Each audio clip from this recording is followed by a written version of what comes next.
Okay, thank you for introduction. Hello, everyone. I'm Takeru Hashimoto from the University of Tokyo. And my co-author, Yutaro Hirao, have contributed equally to this project. So we are presenting Selfrionette, a fingertip force input controller for continuous full body manipulation and diverse haptic interaction. Sorry.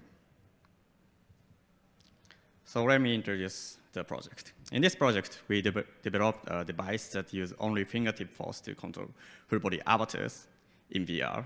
And by using a mouse-like interface that receives multi-axis force input from the fingers, user can manipulate the avatar. And by changing the relationship between force and motion, user can move rapidly or slowly. And also, we can add some haptic interactions for some rendering stiffness or mass or friction, and so on. Just one, please. Oh, sorry.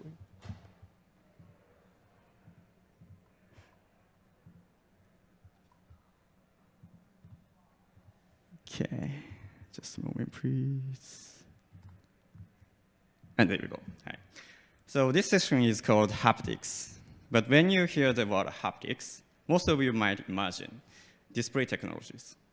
That's exactly right. In various fields such as haptics and HCI and robotics, devices for haptic have been developed, and I'm one of these researchers.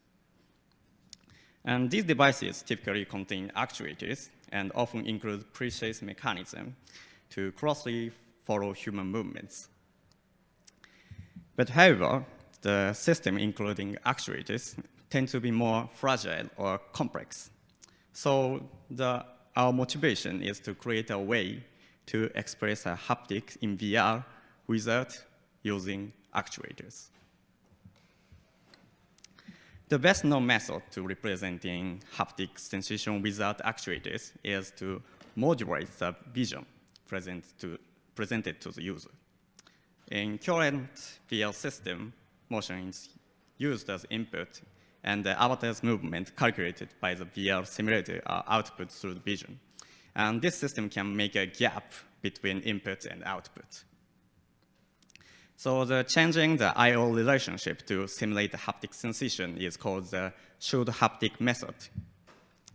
For example, it requires users to move more to lift up the object, so making the object feel heavier. But this method only changes force perception by about 5% or so it's really quite limited. So that's because it only adjusts the movement without really affecting how much effort the muscle are putting in. So reaching out far and lifting something heavy require very different levels of muscle engagement. So our idea is simple. What if we create an input system that makes users use their muscles more intensively? Let's consider a system where force is used as input in the VR system. In such situation, changing the relationship between force and motion can drastically change the required force for motion.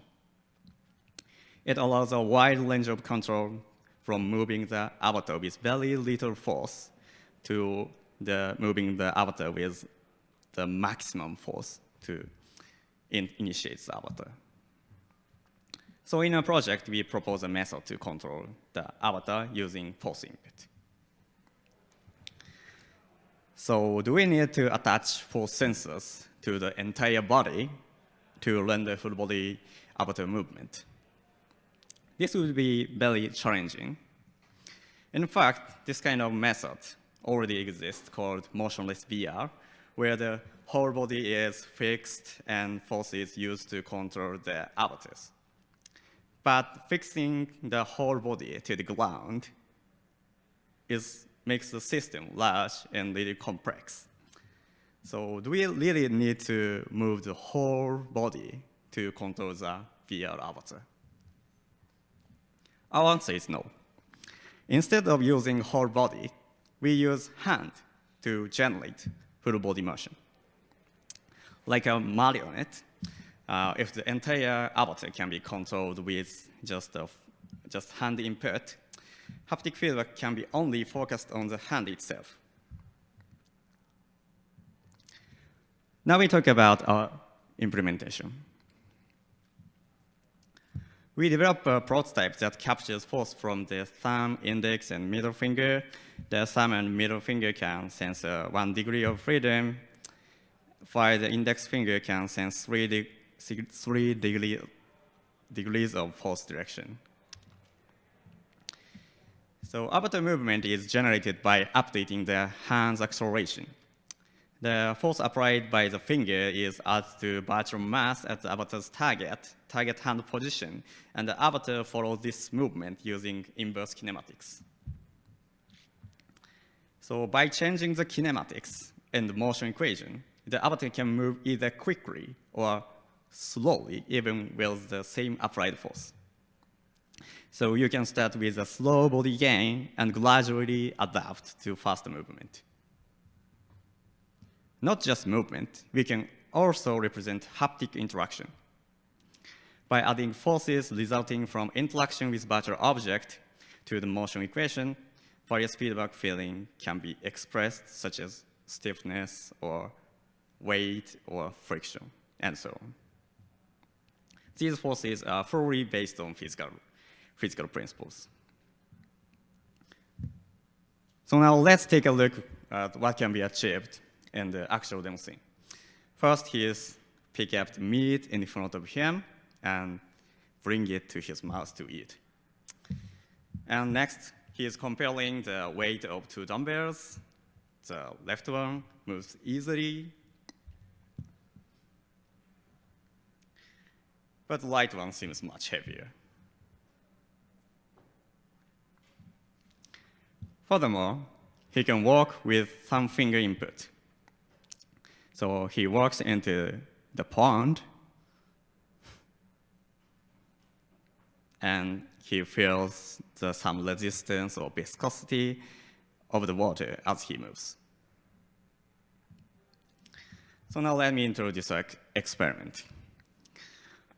First, we tested how can we move using Selfrionette. To compare movement speed and accuracy, we conducted a reaching task where participants reached for randomly appearing balls in the virtual space, like in this video. Participants completed the task of touching as many as possible in 30 seconds, and this repeated over 10 trials. The task was performed using 3 avatar control methods: body motion tracking and finger motion tracking, and our method, Selfrionette. And here's the result. So using Selfrionette and the finger motion method, we found that user could achieve about half the speed of the body. Additionally, there's a little learning effect, meaning that the users were able to handle each control method fairly well from the start of the trial. However, this outcome was based on the slow gain parameters to make sure that all participants could stably control the avatars. So we expect that using faster movement parameters will result in different speed or different convergence of learning. So we plan to explore parameter optimization in the future study. Then next experiment examined how realistic is the haptic provided by the Selfrionette system. In this experiment, we tested the haptic sensation of weight, flexion, and compliance. We used 3 control methods, and participants interact with virtual objects of 5 different intensity levels. Afterwards, they rated how similar the haptic experience felt compared to the real-world sensation. For haptic representation in the body tracking and finger tracking conditions, we applied the previously mentioned should haptic method. And here is the result. In terms of reality, Selfrionette scored better than finger tracking, demonstrating the usefulness of the force input itself. However, Selfrionette scored similarly to the body tracking conditions. Our hypothesis was that force input would provide a more realistic haptic experience than motion input. We believe this is due to the undeveloped body schema at the beginning of using Selfrionette. As predictive models of body movement become more established with more practice, the future comparison may show different results.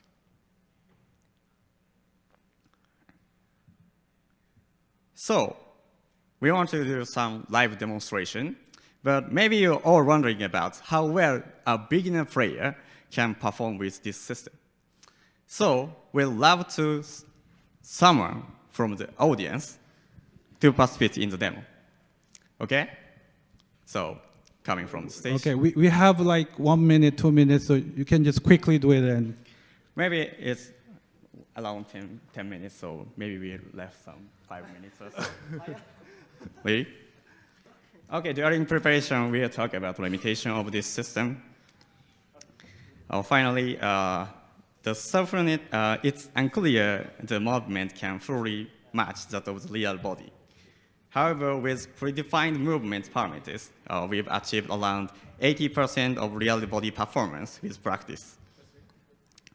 We believe further optimization could improve motion speed. And second, the range of haptic sensation we can express is not fully understood. So this will be clarified through psychological experiment. And lastly, because hand movements are mapped to entire body, dexterous finger movements can't be represented. So we believe this can be addressed by dynamically adjusting the mapping based on the context. Okay, so now let's go into the something like demonstration. Are you ready? Almost. Okay.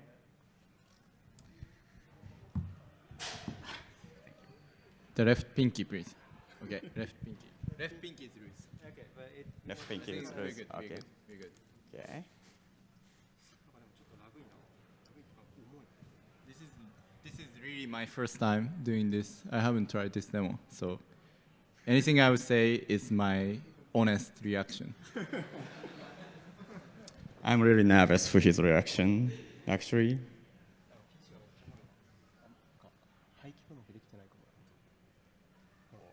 Is it connected to power? Yeah, I think so. But the PC is really lucky. Okay. Maybe we should. any questions? Hello. Hi. I don't see anybody. Hi. Hi, I'm Jotaro from Sony. Hey, Takeru. Hi. I have a question. I've just seen that in video from the beginning and then some videos in the middle.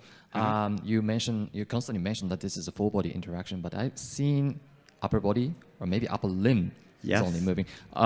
Here's the thing: like, does your system really support full body interactions, like upper limb, down limb, all the fingers to the head? And does your system supports full body haptics, like when your body hits and limbs hits and like arms hit?